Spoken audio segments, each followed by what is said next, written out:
Alloh taolo Qur'oni Karimda aytadiki: "Vattaqullohallazi tasaaluna bihi val arham." Allohdan va qarindoshlik aloqalarini uzishdan qo'rqinglar. Qo'rqinglar deydi. Innalloha kana alaykum raqiba. Alloh sizlarni ustinglardan kuzatib turuvchi zotdir.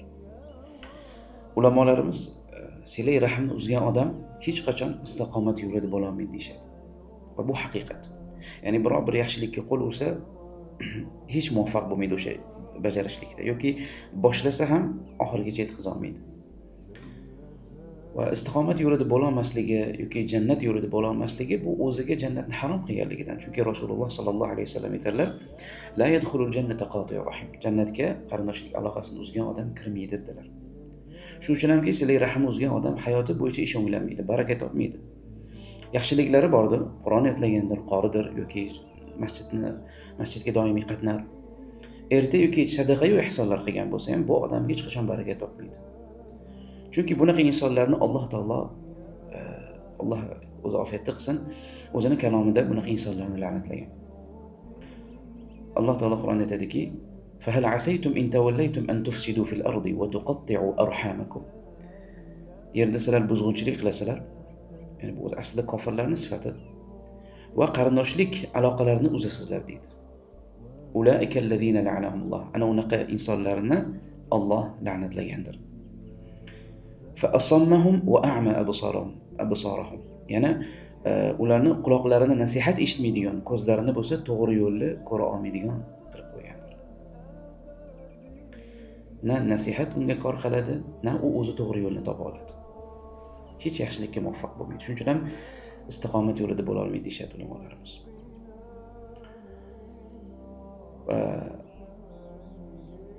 Aslida istiqomat yo'lida bo'lishlik ham, jannat yo'lida bo'lishlik ham mana shu silay rahmga bog'liq. Va inson o'zini umrida ham, rizqida ham baraka bo'lishni istasa, shu silay rahmga bog'liq. Chunki payg'ambarimiz sallallohu alayhi vasallam aytadilar, Imom Buxoriy rivoyat qilgan bir hadis: "Man ahabba an yubsata lahu fi rizqihi wa an yunsa'a lahu fi atharihi falyasil rahimahu." Kim umri barakatli, hayoti barakatli, rizqi barakatli bo'lishini istasa, silay rahm qilsin deganlar. Demak, o'zi shunga bog'liq ekan. Inson hayoti, rizqi barakatli bo'lishi. Lekin silay rahmni uzadigan odam barakani boshqa joydan izlashga harakat qiladi.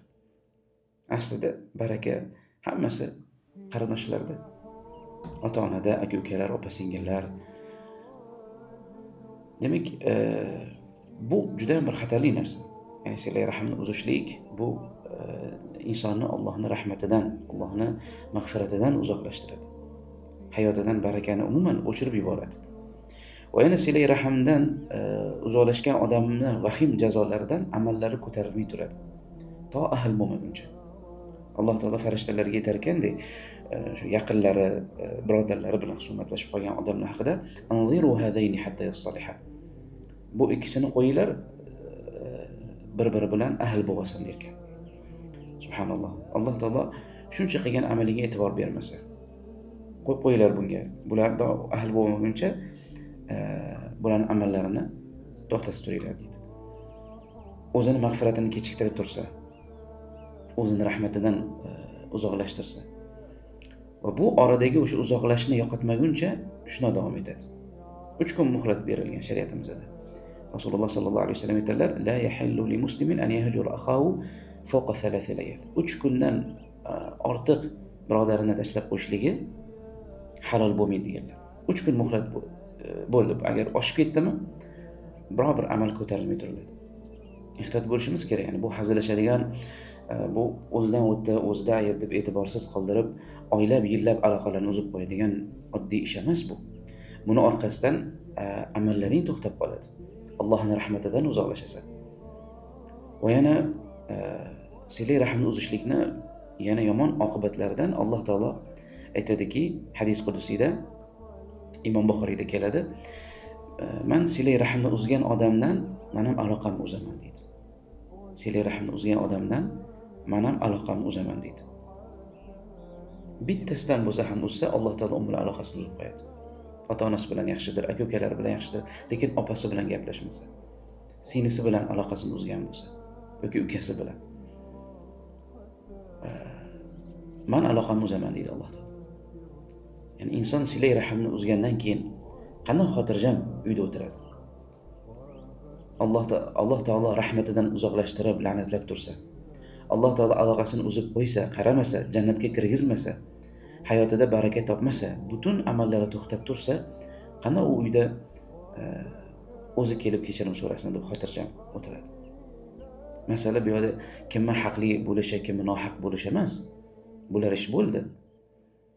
Endi ikki xafalashib qolgan odamni eng yaxshisi kim? Rasululloh sallallohu alayhi vasallam aytadilar. Eng yaxshisi birinchi salom bilan boshlagani deganlar. Haq bo'lgani yoki nohaq bo'lgani emas.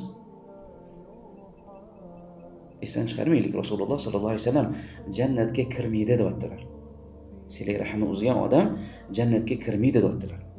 Demak, opam o'zlari bunaqa qilganlar, ular o'zlari sal qaysarroqlar, singlim hech gapga kirmaydi, akam unaqalar, bu qarindoshlarimga borsam chiqishtirmaydi, unaqa gap ketmaydi. Silay rahmi uzgan, aloqa qilmaydigan odam jannatga kirmaydi. Tushunaylik buni. Bu unaqaday, bu bunaqaday, otam sal qarib qaysar bo'lib qolganlar, shuning uchun hech borgim kelmaydi. Bular bo'lmasga ham gap eshitaveraman yoki onam urishuvlari, onam masalan ko'p qarg'aydilar. Inson o'ziga o'zi uzr qidirmoqchi bo'ladi. Lekin men aytamanki, balkim Rasululloh sallallohu alayhi vasallam aytadilarki, jannatga kirmaysan deydilar. La yadkhulul jannata qati'ur rahim. Aloqani uzaysanmi, jannatga kirmaysan. Chunki silay rahm ular yaxshilik qilsa, sen ham yaxshilik qilgan, ular yomonlik qilsa, aloqani sen uzgan demaydi. Bu ya'ni silay rahmi ma'nosi bunaqa emas. Rasululloh sallallohu alayhi vasallam bizga chiroyli uslub bilan tushuntirdilar. Qisqa bir so'z bilan silay rahm qanaqa bo'lishligini aytdilar. Aytdilarki, laysal wasilu bil mukafi. Silay rahm bu tenglik bilan tengma-tenglik bilan bo'lmaydi deganlar. Ya'ni ular yaxshilik qilsa, keyin sen ham yaxshilik qilishliging, ular yomonlik qilsa, sen aloqani uzib qo'yishliging yoki sen ham yomonlik qilishliging bu silay rahm emas. Balkim aytadilarki, walakinnal wasil allazi idza quti'at rahimuhu wasalaha.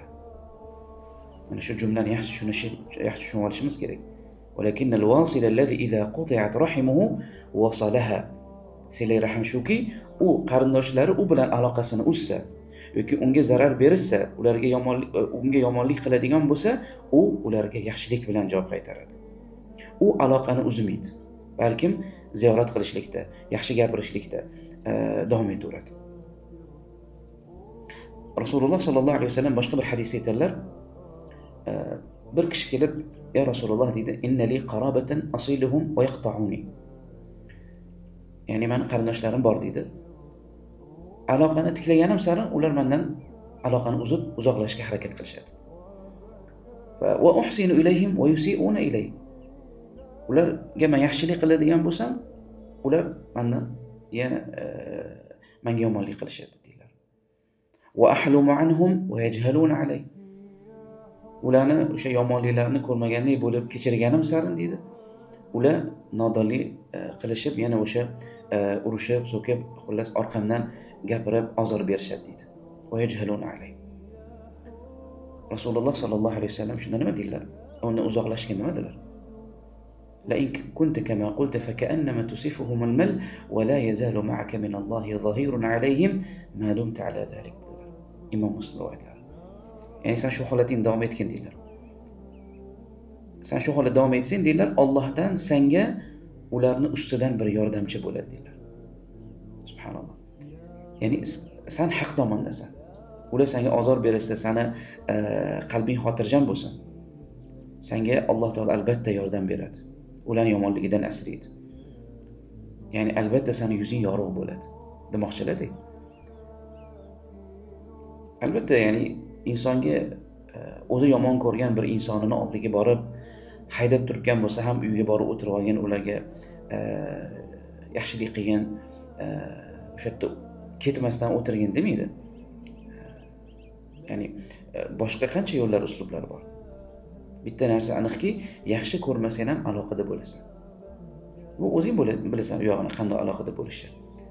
Borib ziyorat qilishmi, agar ularni endi oldiga borsang, senga aziyat yetishidan qo'rqsang, ularni majlisi, masalan, g'iybat majlisida telefonda salom alaykum qilib qo'yishlik bilan, SMS yozishlik bilan, uyga kirmasdan biror bir narsa tashlab ketishlik bilan, masalan, biror bir o'tiriladigan majlis bo'lsa, o'sha yemoq ichmoq bilan ta'minlab qo'yishlik bilanmi, kartasiga pul tashlab qo'yishlik bilan, masalanda. Ya'ni xayr eshiklari, yaxshilik eshiklari ko'p agar bajarsak bo'ldi. Demak, bu hatto ulardan ozor cheksa ham biz aloqani uzmasligimiz kerak ekan. Bir ustozimizdan so'rashganda, biri so'ragan edi, mana ammam borlar, sehr bilan shug'ullanadilar. To'g'risi borishdan ham qo'rqaman shayx. Ularga qanday yaxshilik qilsam bo'ladi? Ya'ni o'zi aslida ular yaxshilik qilishlikka haqlimi ular? deb so'raganda ustozimiz hidoyat tilab haqqiga duoda bo'lgan degandilar. Shu unga qilgan yaxshiliging, shu silay rahim bo'ladi deganlar. Qaranglar. Hatto bu yomon og'ir bir gunoh narsa. Lekin shunda ham aloqani uzmaslik kerak. Ularning haqqiga hidoyat so'rab talab qilishlik kerak Allohdan. Hozir ba'zilar arzimagan sababdan uzoqlashib ketadi. Mehmonga chaqirsa, biror bir sabab kelmay qolsa, birov bir qilmasa bo'lmaydi. Bormaydi u ham chaqirsa. Masalan, arzimagan sabablar. Biri aytadi-da, tog'asini ko'rsatib ko'rishgim kelmaydi shu tog'am bilan deydi. Nega desam, biz chaqirsak, bizani faqirona dasturxonimizga kibr qilib mensimay kelmaganlar deydi. Kibr qilib mensimay deb o'zidan qo'shib battar o'zini ya'ni nafratini yo'qotadi. Qaranglar, bu qanaqa mezon bilan o'lchyapti. Arzimagan sabab. Kelmaganiga uzr qidirsak bo'ladi. Lekin shu narsa ma'lumki, mehmonga chaqirsa, bormasang, aloqani sen uzgan bo'lasan. Yaqinlari bilan, qarindoshlari bilan aloqani uzgan odam bilan do'stlashib bo'lmaydi. Salaf solihlarimiz farzandlariga tarbiya berib aytishar ekanda, o'g'lim silay rahim uzgan odam bilan do'st bo'lmagin deyshar ekan. Birga yurmagan unaqa odam bilan, ehtiyot bo'lgin deyshar ekan. Nimaga? Chunki Allohning rahmatidan uzoq bo'lgan insondan xayr, baraka topmaydi inson. Ular bilan o'tirib ham bo'lmaydi. Sahobalar qarindoshi bilan aloqasini uzganlar bilan bir majlisda o'tirishmas ekan. Abu Hurayra radhiyallohu anhu aytadilar, bizning majlisimizdan bironta silay rahimni uzgan odam bizning majlisimizda qolmasin, turib chiqib ketsin derkan. Ibn Mas'ud radhiyallohu anhu bomlatdan keyin majlisda aytar ekanlar-da, qarindoshi bilan aloqasini uzgan odam bizning davramizdan o'tirmasin, chiqib ketsin derkanlar. Chunki biz Allohga duo qilamiz, silay rahmi uzgan odam sababli osmon eshiklari yopiq bo'ladi derkanlar. Ya'ni hech qanaqa bir yaxshiligi, xayrligi bo'lmaydi silay rahmi uzgan odam. Ya'ni bir haqiqat borki, buni biz doim yaxshi esimizda tutishimiz kerak. Shaytonni, nafsni gapiga kirib, o'zimizdan, ota-onalarimizdan, aka-ukalarimizdan uzoqlashishimiz bilan hech qachon baraka topmaymiz. Musibat ham boshimizdan arimaydi. Ota-onani farzandiga ehtiyoji juda katta. Aksi ko'rinsa ham farzandning ota-onasiga ehtiyoji bor. Singil akasiga, opa ukasiga, aka-ukalar bir-biriga juda ham muhtoj. Qaysarlikni deb yuz ko'rmas bo'lib ketish juda bir xunuk holat. Hozir masalan bechora opa ajrashib talog'ini olib kelsa yoki singlisi, men bir hijolat bilan keladi akasining oldiga yoki ukasining oldiga. Men bir hijolat bilan tasavvur qilsanglar, ishini tef kirishga haqqi bo'lgan odam men bir hijolat bilan keladi. Yana hijolat bilan gapiradi. Shunaqa zamonga keldik. O'ziga najot izlagan qutulib qoldi. Akam bu yoqda aftini burishtirib zo'rg'a qabul qilib oladi. Endi bu holatda yashashni o'ylaydi bu opani. Masalan, aslida mukarrama holda hurmatini joyiga qo'yib, singan ko'nglini ko'tarib kutib olish kerak emasmi? Aslida shu dinimiz, shunga buyuradi. Yana qancha holatlar bor, misollar bor aytsak. Achinarli, ya'ni qancha voqealar bor hayotimizda, hammamiz ko'ramiz, eshitamiz. Farzandlarimiz katta bo'lganda qarindoshlarini taniydi. Afsus, ya'ni bu illat avloddan avlodga o'tib kelayotganligi dahshat. Biz davomchisi bo'lib qolmaylik. Yoki silay rahimni uzishni bolalarimizga meros qoldirmaylik. Bolalarimizni oldida akasini, opasini, amaki, amma birortasini yomonlamaylik. Kim bu uzilishga sababchi bo'layotgan bo'lsa, u nafaqat gunohkor bo'ladi, balki uni yo'lidan ergashayotgan farzandimi, boshqami silay rahimni uzayotgani uchun ham gunohi qiyomat kunigacha zimmasida bo'ladi, bo'yniga yuklanadi. Bu og'ir holat. Ya'ni qandoq inson orqasidan yaxshilik kelishiga intilish o'rniga orqasidan katta gunohlar kelishiga rozi bo'ladi.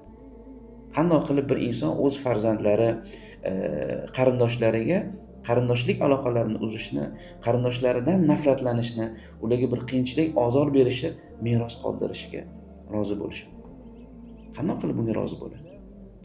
Yana inson yaxshi biladi, u yaxshi biladiki, aloqani uzadigan odam ham Allohga yo'liqishini yaxshi biladi. Allohning huzurida hech qanaqa tarjimonsiz savol javobga tortilishligini u yaxshi biladi.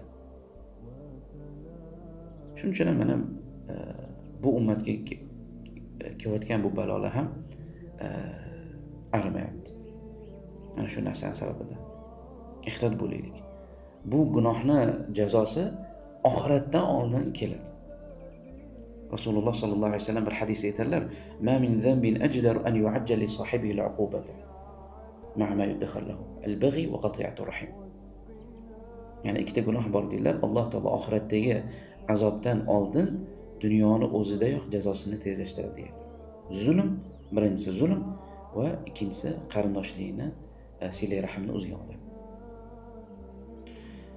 Shuning uchun kimnidir qarindoshi bilan bir adovati bo'lsa, kechiktirmasdan qarindoshi bilan aloqasini bog'lasin, kechirsin, ko'nglini ochsin. Alloh taolo aytadi-ku: "Faman afa va aslaha fa ajruhu alalloh." Kim kechirsa, isloh qilsa, orani yaxshi qilsa, uni ajri Allohning huzurida. Uni ajri Allohning huzurida, uni mukofoti Allohning huzurida o'zi. Qaranglar, nima bilan mukofotlashini aytmadi Alloh taolo. Mukofotni nimaligi aytilmasa, u mukofotni juda ham katta narsa ekanligiga dalolat qiladi deydi ulamolarimiz. Qarindoshlar bu xato qilmaydigan farishta emas. Ular ham adashadi, inson, chunki xatoga yo'l qo'yishadi. Ba'zida katta gunohlar ham qilishar balkim. Lekin biz kechirishni o'rganishimiz kerak. Bu o'zimiz uchun. Bu o'zimiz uchun. Va ular uchun ham. Ya'ni ular o'zligisi his qilmayotgan bo'lsa ham, lekin o'sha qarindoshlarimiz qanaqa bo'lsa ham muhtoj shu silay rahmga. Balki shu sababdan hidoyatlanib ketishar. Biz yaxshilik qayerdaligini bilmaymiz. Yomonlik qilishsa, ularga yaxshilik bilan javob beraylik. Xato qilishsa, uzr aytsa, uzrligisini qabul qilaylik. Mana Yusuf alayhissalom. Yusuf alayhissalom qissasini ko'pchiligimiz bilganmiz, eshitganmiz. Ularni akalari qanaqa darajada yomonlik qilishadi, o'ldirishgacha borishadi. Ya'ni ko'pchiligimiz bilamiz bu narsani. Lekin ular oxirida kechirim so'rashganda akalari, Yusuf alayhissalom ularni kechirdilar. Chiroyli muomala qildilar. Koyimadilar. Balki ularning haqqiga duo ham qildilar. Chiroyli kutib olib, chiroyli joylar berib ularga va ularning haqqiga duo ham qildilar. Allohdan mag'firat so'rab. Yusuf surasida keladi: "La tasriba alaykum al-yawm yaghfirullohu lakum. La tasriba alaykum al-yawma yaghfirullohu lakum va huwa arhamur rahimin." Ya'ni bugun sizlarga bir dashnom yoki biror bir ma'lumot yo'q deb aytadilar. Alloh azza va jalla sizlarni kechiradi. U rahim qiluvchilarning eng rahimlisidir. Shu silay rahim uzgan yoki aloqasini tiklay olmayotgan odamga ham mana shu so'zni aytaman. Alloh sizni mag'firat qilishni istasangiz, kechirimli bo'ling. Alloh sizni ham kechiradi. Rahimli bo'ling. Alloh azza va jalla rahim qiluvchilarning eng rahimlisidir. Alloh taolo oqibatimizni xayrli qilsin, ahvollarimizni tuzatsin, yaxshilik taqvo yo'lida hammamizni birlashtirsin va o'zini rozi qiladigan amallarni nasib etsin.